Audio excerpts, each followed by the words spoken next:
नमस्कार दोस्तों, हमारी चैनल में आपका स्वागत है। आज की तारीख है 17 अक्टूबर और आज की तिथि है अश्विन शुक्ल पक्ष पूर्णिमा तिथि। तो सभी को हमारी तरफ से शरद पूर्णिमा की हार्दिक बधाइयाँ। तो चलिए आज की सारी बड़ी खबरों को अब हम प्रस्तुत करते हैं। सबसे पहले खबर आ रही है पाकिस्तान से, जहां पर एससीओ की बैठक हो रही है और भारत के विदेश मंत्री भी मौजूद है। विदेश मंत्री ने सीपे की ओर इशारा करते हुए कहा कि यदि हम दुनिया की चुनिंदा प्रथाओं को ही आगे बढ़ाएंगे, खासकर व्यापार और व्यापारिक मार्गों के लिए, तो एससीओ की प्रगति नहीं हो पाएगी।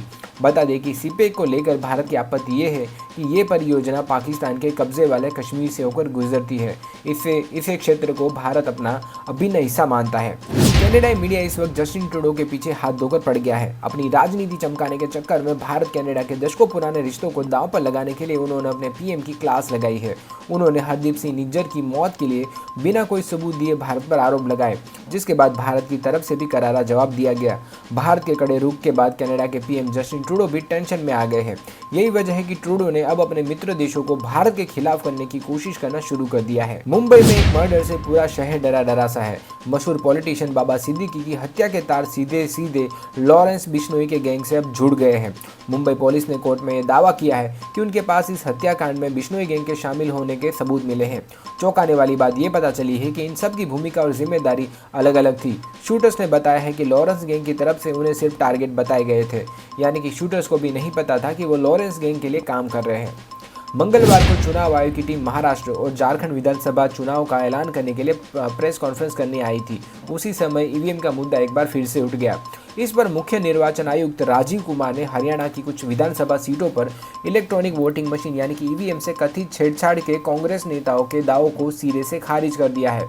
कांग्रेस नेताओं ने यह दावा किया था कि अलग अलग बैटरी क्षमता वाली ईवीएम ने अलग अलग नतीजे दिए। भारत में जर्मनी के राजदूत फिलिप एकरमैन भारतीय संस्कृति और परंपराओं को काफ़ी ज़्यादा पसंद करते हैं, जिसका हाल ही में एक बहुत बड़ा सबूत भी मिला।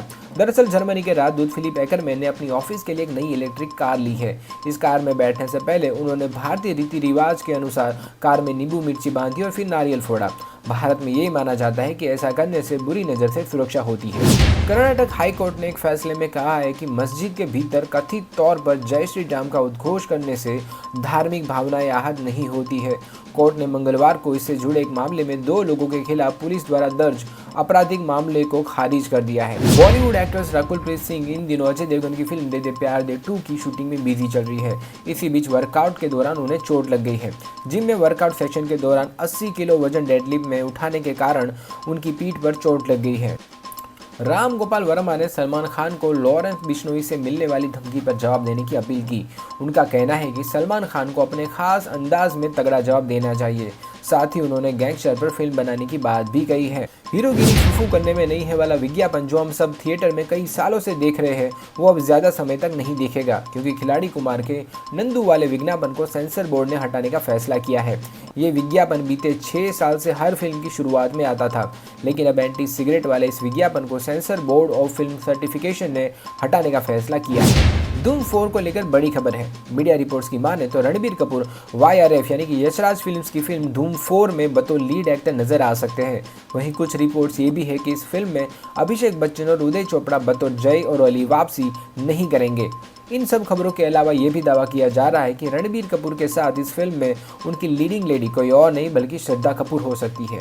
बांग्लादेश क्रिकेट बोर्ड ने टीम के हेड कोच चंडिका हाथुरुसिंगे को अचानक बर्खास्त कर दिया है। हाल ही में बांग्लादेश को भारत दौरे पर 2-0 से करारी हार का सामना करना पड़ा था, लेकिन कार्यकाल से पहले बर्खास्त होने की वजह ये नहीं है बल्कि कुछ और ही सामने निकल कर आ रही है। रिपोर्ट्स की माने तो चंडिका हाथुरुसिंगे ने वनडे वर्ल्ड कप 2023 में टीम के किसी खिलाड़ी को तमाचा जड़ दिया था। कर्नाटक सरकार ने भारी बारिश के पूर्वानुमान के कारण बेंगलुरु शहर जिले में स्कूल बंद करने की घोषणा की है।